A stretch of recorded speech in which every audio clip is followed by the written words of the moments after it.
Y'all are on the East Van Dan Shit Show. Hey, Hey, how you doing? I'm doing good, man.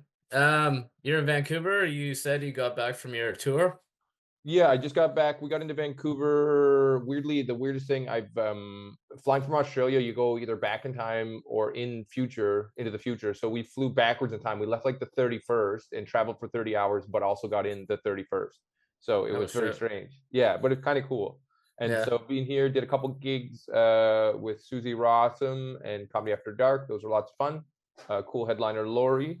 And now really enjoying staying at a buddy's apartment downtown while he's out. So me and my wife have an apartment to ourselves in downtown Van for 5 days. Been incredible. Sweet. Mm-hmm. So shows in Aussie went well? Shows in Aussie went well. Yeah, I the main thing was to meet the wife's family tour. So I met an incredible musical theater girl at the Fringe in 2023, and then we dated for that year. And then in 2024, I proposed to her, and she's Australian. She's the eldest of 10, so there's 36 new relatives. So the Oh main wow. focus of the Australia leg was to meet the family, and then I did a couple of shows, and then built the network up a bit, and we'll probably go back for the 4 month festival tour because they do a festival tour sort of January, February, March, April, going through like Perth, Adelaide, Melbourne, and Sydney. So gearing up for that next year. Nice. Right on. Mm-hmm. Yeah. Um, so on that note, welcome Dion Owen. So tell us, man, how did you get into comedy?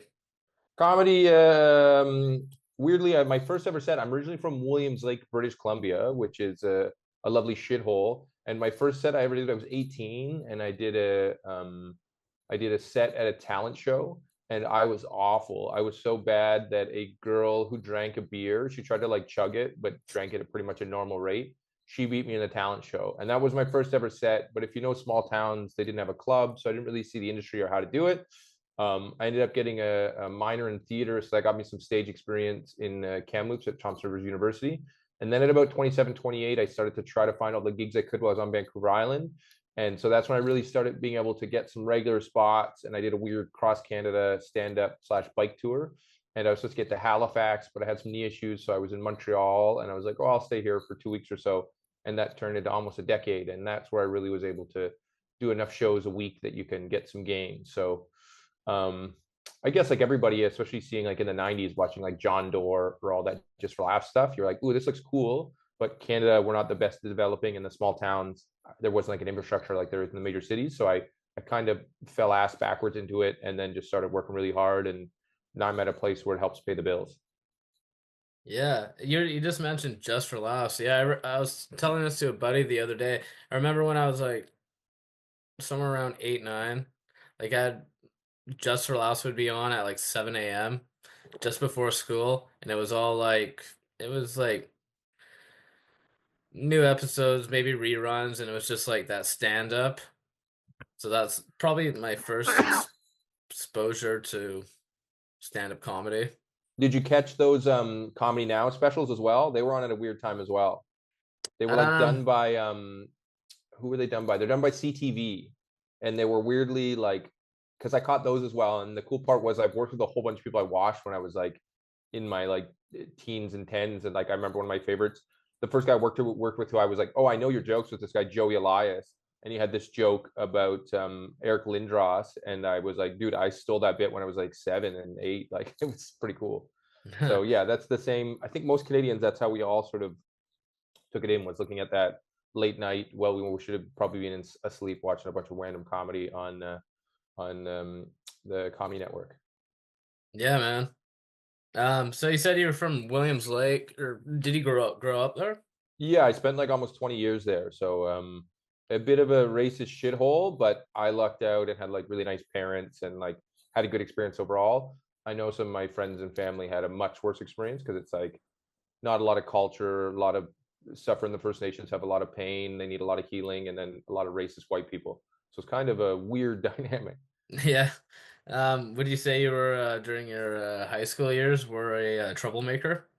Oh, not at all. I played a good amount of hockey, and then I was pretty well to do. I got in a couple of fights, but nothing major. But yeah, pretty honestly, a bit of a pussy, honestly. But like a easygoing guy, but definitely not a troublemaker by any means. No. So tell me, got some interesting touring stories?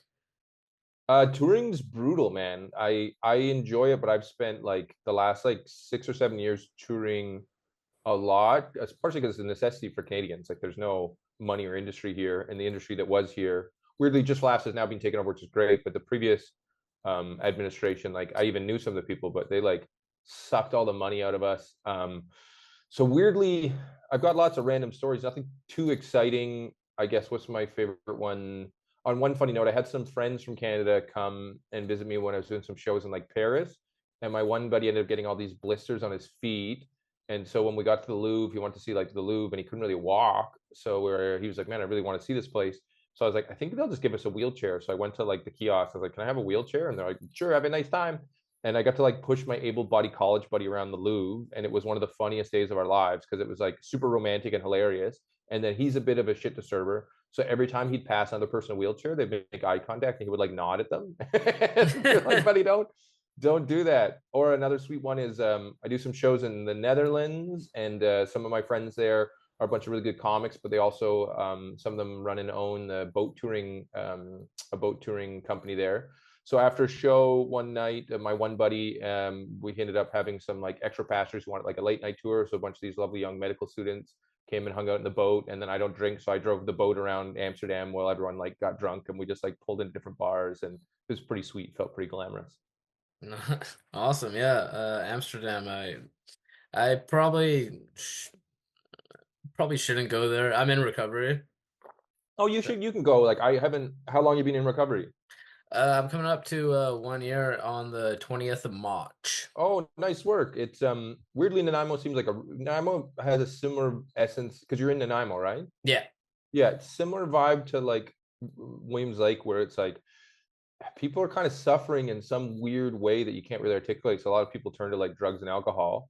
So like I definitely think like I think you can if you're yeah, you could easily go to Amsterdam and not struggle with your recovery. I don't think like it's like as I said, I used to drink with all these guys, and I'm just driving the boat, and they're having because that's always the thing I think with substances, and it's like what was your thing that sort of put you over the edge? Was it alcohol or other drugs? Ooh, alcohol, coke, and whores. Coke and whores. So the whores could be a challenge. And then it is interesting to see the way Europeans treat sexuality very differently. So it is crazy to go through and like, but it's quite sad. Like there's these girls just sitting in a window like eating their sandwich and like wave at them, and they're a Yeah, lot of that them is are kind like, of depressing, actually. oh, it's not glamorous at all. And one of the saddest ones is me and my wife got stuck because like Brussels as well has like legal prostitution, and we got stuck coming home from a gig super late, and we barely got the last train. But there's one station in Brussels, it's like a real shithole, and there's like the red light district beside it. And it was like such a sad, grim thing of all these like mostly like drunk immigrant men like just yelling and fighting, and then all these really sad prostitutes in a window by this like broken train station. So Ooh. it's like weirdly it's I think it would like you're not going to go by and be like, you know what, I should have sex with one of these ladies. You're kind of like, oh man, I don't want her to be here. Like I don't think it would be as alluring, or maybe not. I don't know. I haven't been addicted to sex work, so who knows? But I think you Yeah, could do it. you lucky man. Knowing you for 8 minutes here, I feel like you're strong enough to be totally fine. Oh, well, kudos on that. Have you traveled at all? Have you been anywhere really? My last trip was to Los Angeles, and that was not glamorous whatsoever. No. LA's No. rough, eh? Yeah, yeah. I don't know. It's not really my cup of tea, but whatever. I have a couple of friends because like in Canada we can't stay. Like once you get good, you got to leave. And a few friends went to LA, and I consider LA like one of the least alluring cities in terms of it's kind of a fake, lacks culture, very status oriented. And I'm a huge cyclist, so the cycling infrastructure is a bit shit, and their public transport is a bit shit. On a wild note, you ever see that movie Who Framed Roger Rabbit? Yeah, The subplot of that is how they're destroying public transport, and that's what like the investors are trying to do. And I didn't realize that because LA used to have great public transport, and then the audio industry kind of fucked it up and turned into that weird suburban sprawl of sort of preying on people's dreams while most people actually live in poverty. yeah. I did not know that. You just said that you're actually. I did see this on your website. You're a cycle enthusiast. Huge cycle enthusiast. So Yeah. I've toured. I did a cross Canada bike ride, so like Vancouver Island to Montreal, and then I've done 3 or 4 like 2,000-kilometer rides around Europe while doing shows. So it's a super fun way. You really get to see stuff more. Like a car, you're in this isolated little box. So I really encourage long distance cycling. I think it's really good for the brain. It's kind of meditative. And then like cities like Montreal, Vancouver, such a good way to get around overall. Like you're going to be more efficient than most cars. And then pragmatically, cars are just not great for dense population areas. So the more people I can get on bikes, I think the better it makes the world. Yeah, I hear you. I'm actually, well, I can't actually remember the last time I've been on a bike, but I'm a big cardio nut, so Oh, nice. same kind of ballpark. Yeah, I plan on running in a marathon. I see the one in Vancouver, it's full. Yeah, already. Yeah, If you just get in there and run, I don't know if they can stop you. I don't know. We'll try. I would encourage you just to be like, because there's just Just giant, like, show up. just show up and you can like put Yeah. on your own number or whatever. And like, no one's going to know. Like, I've learned this actually on my travels. It's like, we think somebody's in charge and things are organized. They're not. It's chaos.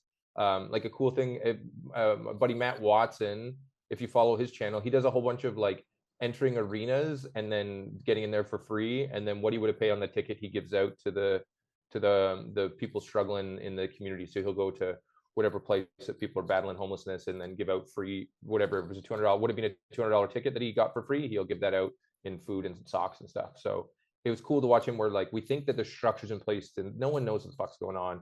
So if you want to do that, if you can't sign up, just show up and you'll find a way and no problem. Like there's nobody in charge, and it feels like there is, but there isn't. I'll blend. I'm sure I would. For sure. Well, not even blend, just show up and run. And they can't, like, did you ever hear, because there's another lady who's done that where she was banned from doing it as a lady and then she went in and placed well. Or like a legend, are you familiar with the guy Rick Hansen? No. So Rick Hansen's pretty much our claims to fame in Williams Lake is Rick Hansen, Carey Price, and then hopefully maybe one day me. So Rick Hansen wheeled around the world in a wheelchair, and he's super cool dude. He had a back injury when he was like a teen. He was drunk in the back of a pickup and then got flung out, busted his back. Really good buddies with Terry Fox, and he's super inspirational. So he went to the Boston Marathon and they wouldn't let him do it. Sort of like, you're a wheelchair, you can't do the Boston Marathon. So he's in the marathon, and literally there's some video out there somewhere where he's in the lead. And so he's got quite a lead, and he's like, should I let these people catch up? And he's like, no, I'm going to blow them out. So he goes so hard, and the announcer literally goes, and we have our first competitor coming in, and he's in a wheelchair. And then Rick Hansen wins the marathon, even though he sort of just forced his way in to prove that like Paralympic athletes could do stuff. So yeah, you just show up, you run, no one's going to stop you. Wow, that's amazing. I'm gonna take you up on that. Hey, I just snap a photo that'll look good for the Instagram. The other great part is if you do it, it looks good, or if they force you to not do it, it also looks for good stuff. Doing nothing is the only thing that looks like shit. Yeah, I hear you. So you're playing at the Globe on was it the 21st? The 21st, I'm at the Globe. Yeah, I'm actually gonna be down there tomorrow. I'm helping a buddy film a non-English language concert. Okay, what language is it? Spanish? Espanol. Okay, do you Yeah. speak any Spanish? No, I do not. Okay, that's gonna be quite fun then. Yeah. I might catch you because we're catching the Hello Ferry, and I want to pop by sometime after 1 to go check out the venue and meet the tech and stuff. So I might, depending on what time you're there, I might be able to say hi in person. Yeah, man. I'll be down there, I believe 11 to 3. Sick. Okay, I might see you there then. Oh, sweet. Yeah. Who's playing with you? Is it Nina? Yeah, I've got Nina opening, and then I've got Peter as the host. I know them. I would assume it's a small enough community that you know everybody. Yeah, right? yeah.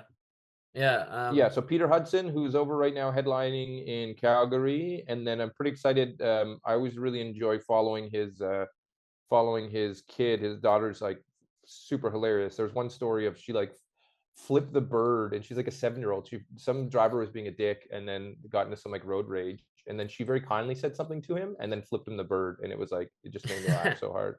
So who knows, maybe if she's available, we'll get her as a feature act as well. And then we got the fitness nut Nina Wilder as well opening. So nice to get to work with some locals. Yeah, should be a good show. So who would you say your influences for comedy are? You actually have one of my favorite influences coming like a few days after me. John Doerr's rolling through Nanaimo, and he, at a very early age, I gravitated to him quite. I just really liked his cadence and his weirdness, and the John Doerr show was really good, and his stand-up was incredible. I've had a couple times some really good headliners. Like I worked a little bit with Graham Kay at the Fringe last year, and his first thing he said, he's like, you sound just like John Doerr, and I was like, oh my god, I was like so flattered. Um, Recently I've went on the longest bender that's been like a 4-year bender of I would consider Norm Macdonald now probably my favorite comic. And that He's actually my favorite comic too. it seems weirdly that everyone has gravitated to that because he had an irreverence that no one else really shared. And when I dug into it, I saw where it kind of came from. He had issues with bowel cancer quite young. So he came to terms a bit with mortality and how that life, we shouldn't take it too seriously, a little like that Bill Hicks, which was also really influential at the time of him talking about life's just a ride, don't take it too seriously. So Norm would just be so provocatively funny without caring whether how it affected his career or anything. And I think that's super rare, almost non-existent, to have somebody who just wanted to be funny and was genuine. And I think that's a fraction. I see it that in maybe like everyone similar, like Patrice O'Neill, and then some Louis Carlin stuff where you see that they don't give a fuck, but they're good, and that's very rare air to get. Yeah, man. Yeah, I love all those guys you just mentioned. Um, so you said you did theater when you were younger? Yeah, I did theater when I was really young. My first stage experience was being a soldier in the Nutcracker, which my mom, I think, still has a picture of somewhere. And then when I went to Thompson Rivers University, I took a sociology major, but took a minor in theater. And that theater was really helpful just to like get some stage experience because it doesn't transition perfectly to comedy, but it's just like getting a little bit of that those reps in of being comfortable in front of people, and then a bit trying to be vulnerable, but also a bit egotistical. Okay. Um, so aside from theater, have you done like any acting? Acting, I have some very funny, useless roles. My favorite one, I really want to find my good buddy Logan, who now is a prof here in Vancouver. He cast me in my first ever like short that was called like The Big Shove, and it was about this like gambler who was trying to make his final gamble, and then him and his girlfriend are in this hotel room, and then it turns out he loses, but he lies, and then she catches him. And so my buddy cast me and his sister in the role, but he wouldn't let me and his sister have any like romantic chemistry. So it's like the worst thing ever made almost. And he used it to submit to something, and it was a horrible production. So he has it somewhere. I was like, please find this because I'd love to release it because it's like embarrassing. And then the only other acting stuff I did is I played a Mexican police officer in the A-Team movie that was filmed in Kamloops. And then I also was like a suit in this like weird sci-fi series. And then just as all comics, you got to produce stuff. So I made a couple sketches myself with some friends and done a little bit of acting there. And then we'll start self-producing more video stuff this year, especially, and sort of see what's happening in Montreal. I dropped the ball that I did a Winnipeg gala, and I should have got my ACTRA stuff there, but I missed the deadline, so I can't. It's a lot easier to get work if you have ACTRA because I have to hire a certain number, but I missed out on my ACTRA thing. Oh, okay. Mhm. When you say we, are you part of like a production company? I actually have, yeah, I have a company called Box of Bees Productions that was created by me, and then just was a way of helping friends and just to get to collab. And it's hard to make money here in Canada, so right now we're helping put out albums, and then we're also going to help try to help comics get some funding and grant funding, and put out whatever we can, put out some visual specials and stuff. So that's a thing that I founded and is just in the birthing stages, but should hopefully get some traction and become similar to there's Cottage Comedy Digital, or Comedy Records is the other big one here. So just doing another sort of Canadian DIY cool little production company. Awesome. Yeah, Mm-hmm. I just want to give a shout out to if there are is or will be any aspiring filmmakers, content creators out there. It's all about content. Create it, use as many resources as possible, and get it out there. Yeah, and that's a hard one though. That like I think all of us, and you're probably, it sounds like you're on the back end as well of doing video editing and working on filming and No, no, I'm actually taking a long hiatus from filming. okay, but at some point you're being putting that into energy into the things, or Yeah, like everything that I've done previously was like pre-sobriety stuff. yeah, So I'm waiting until like my 1 year yeah, to put myself out there more, I guess you would say. yeah. So yeah, and that's one of the reasons why I started this podcast was to give myself a hobby almost. Oh, nice. Yeah, you Yeah. need. Yeah, I do my bike mechanic keeping, which helps me because I'll do that, especially in the spring, like 4 to 12 hours a day. I have a little workshop, and that keeps my brain sane. Like I really think like that kind of thing of like idle hands are the devil's playthings a little bit. So like if you're just sitting at home, you go fucking nuts. That's part of the reason you're like, oh, I'll just do some drugs, or like I feel insane. So having stuff that you enjoy and you put energy into is very helpful. But it's weird as a comic now that we can't just be a performer. You have to literally be like a marketer, producer, promoter, video editor, and then like write all this mediocre short shit.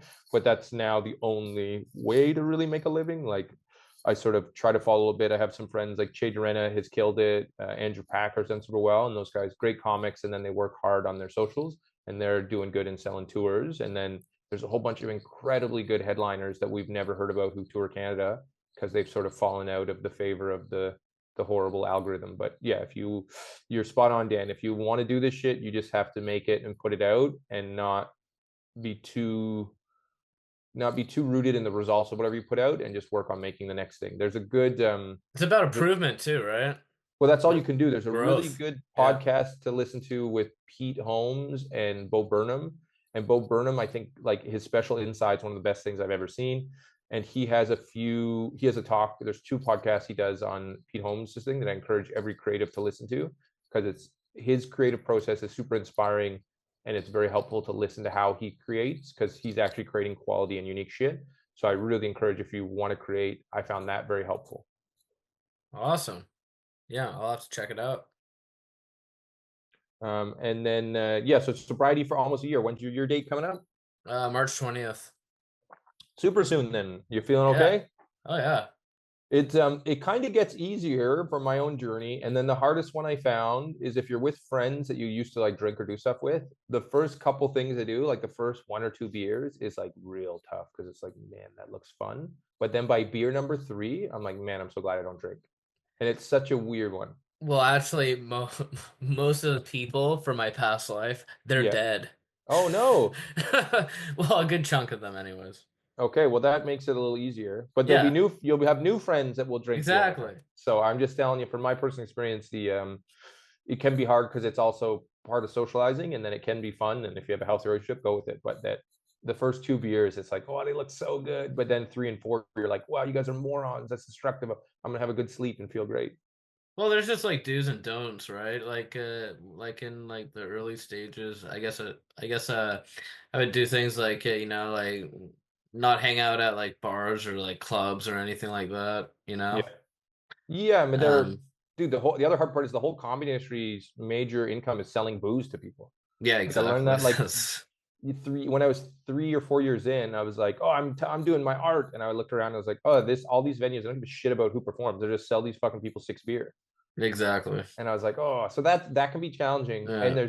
there's been a huge uptick in like sober comics, like Bill Burr's sober, and a bunch of other killers are sober. So interesting to see that there's been a bit of a pivot.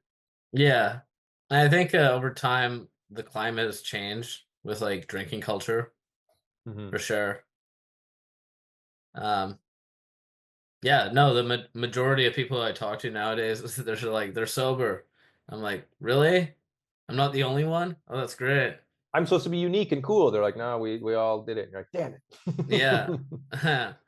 it. Um, so like I said, I'm like big into like cardio. Do you have like a cycling like routine? The biggest one I found, if you get into cycling, there's a stretch called the pigeon, which opens up your hip flexors. So like I pragmatically use my bike when I'm in Montreal. I usually bike at least like a half hour to 2 hours a day, depending on where I'm going. I just like if I get groceries or I go to a show, and it's just my way of getting around. And then when I'm in other countries, I almost always like I mostly do like the UK, like London, Edinburgh, And then so it's called Benelux, which is like Belgium, Netherlands, Luxembourg, and like Berlin. They're all very cycle friendly. So I have weirdly bike stash there, and I use them as my daily transport. So I always get like a half hour at least every day.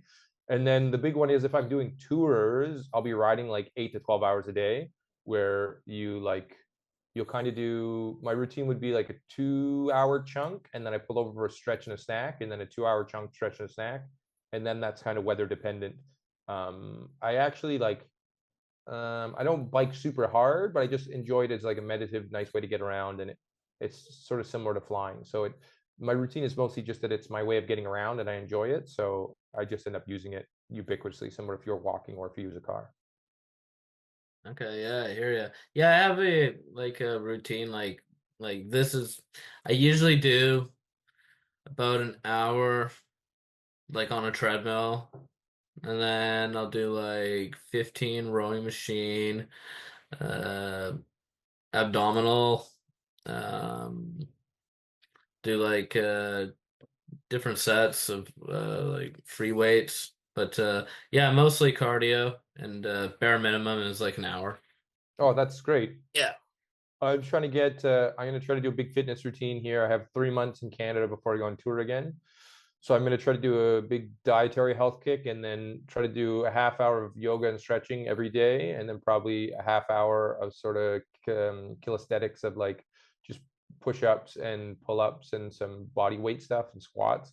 And to see if I can get, because I hold it well, but I'm at 220 pounds, which is fucking, I'm like 6'1", but I'm about 20 pounds overweight. So I'm holding it well, but if I put the time in, it'll convert to a nice looking muscle, hopefully, and I can get jacked before I'm 40. Yeah, yeah, I would like to get jacked before I'm 42. But how old are you? You look to be 28, Um, 31? 31, boom. Yeah, Nailed it. nice. Yeah, I just look young. Well, you are fairly young. Like Yeah, I 28, am, 31 but is pretty doable. And the sweet spot is, which everyone sort of talks about. I jokingly, like, I'm glad I wasn't in Montreal between like 17 to 25, or I'd be dead. Like the drugs and party scene is so good.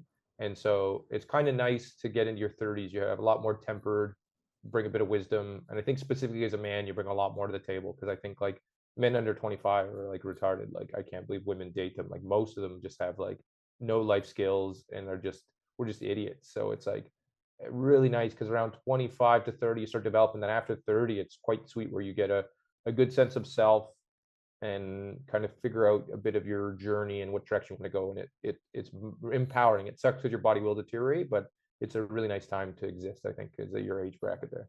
I 100% agree with you. Because I remember when I was 25, I was very retarded. Yeah. Yeah. And you're familiar with what's called the Dunning-Kruger effect? No. It's one of the best weird graph bar things. So what happens is, when you have no information, you have a huge amount of conviction in your opinions, and as soon as you get informed, it plummets, right? And then as you become an expert, it goes to like a third or a quarter of what your convictions were when you're an idiot. That's why like 18 to 25-year-olds, they're so like devout in whatever they believe, being like, this is the way it is, and they have no understanding of anything, but are so arrogant in what they think. But it's like a weird human phenomena that when you're young and naive, you believe so full-heartedly in your bullshit.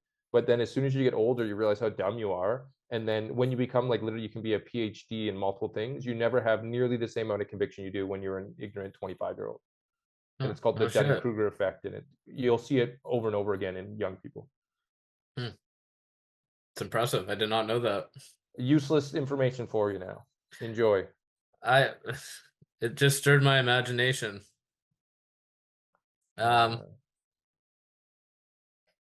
So you got any upcoming shows? Yeah, I got a Like in bunch. the area? Yeah, so I've got obviously the Nanaimo one, which for our thousands of listeners, please hit up that show, because that's the one I'm on the hook for financially and doing the longest time. So on the 21st, I'm at the Globe in Nanaimo. The 22nd, I'm doing a show in Sydney with Ryan Elliott. And then I also have a show at the Oceanside Brewery in Souk, Feb 26th. And that'll be my only Vancouver Island shows. I have one more show tonight with Comedy After Dark. But as I said, this tour was mostly about going and visiting my wife's family, and then my mom lives just north of you in Bowser, so I've got to help her with some estate stuff and some other things. And so the trip was comedy shows were a bonus. So I don't have too many. I have a really big tour coming up June, July, August, September, which is already stuff posted on my website, where I'll be in like all over London and Manchester and Liverpool and north of Scotland and Glasgow and then Edinburgh and then Amsterdam, Brussels, Rotterdam, and a few other dates. So those are all popping up. So that's the big tour coming up, and then I'll have odds and sods in Quebec and Ontario in sort of March, April, May. And then the great part is I own my name on the internet. So if you go to dionowen.com, that's my website. You can find all my dates on there.